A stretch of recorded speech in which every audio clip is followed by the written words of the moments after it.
Fordu so očitno strokovnjaki za dolga imena. Tole je namreč Ford Grand Tourneo Connect 1.5 TDCi Eco, se ni važno. Vse, kar morate verjeti, je, da je bil prenovljen in mogoče še kakšno malenkost. Naprimer to, da je dolg 4,82 metra in od običajnega konekta je daljši kar 40 cm. 6. in 7. sedež sta doplačilna, malo manj kot 500 € staneta, ampak lahko tam sedita celo dva odrasla potnika, na krajših poteh, jasno.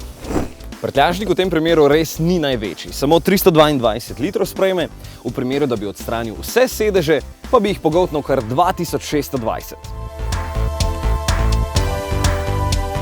Tudi motor je nov. 1,5 litrski štirivaljni dizelski EcoBlue razvije 88 kW moči, se pravi 120 konjev, in čeprav se na papirju ne sliši veliko, v praksi moči ne primanjkuje.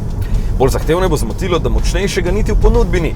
Je pa tudi ta povezan z 8-stopenjskim samodejnim menjalnikom. Lepo se mu poda, je pa res, da ta cena zviša za 2000 €. Poraba je zmerna, okrog 7,5 litrov porabi. Za kombi se pelje precej dinamično in po občutku dobro skriva svoje mere.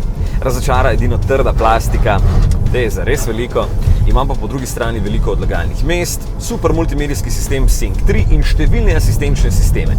Evo ga, sistem za zaviranje v sili, za nenamerno menjavo voznega pasu, opozorilnik seveda, potem prepoznava prometne znake, potem še nek sistem, ki skuha kavo, radarski tempomat, ja, pri tako opremljenem vam ne bo hudo.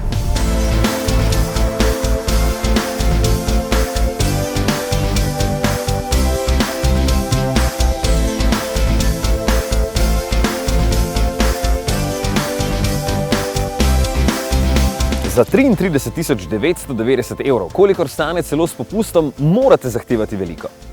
To je tudi odlična alternativa klasičnim družinskim enoprostornikom, kot sta S-Max in Galaxy, sploh če vam je vsakodnevna uporabnost bolj pomembna kot oblika.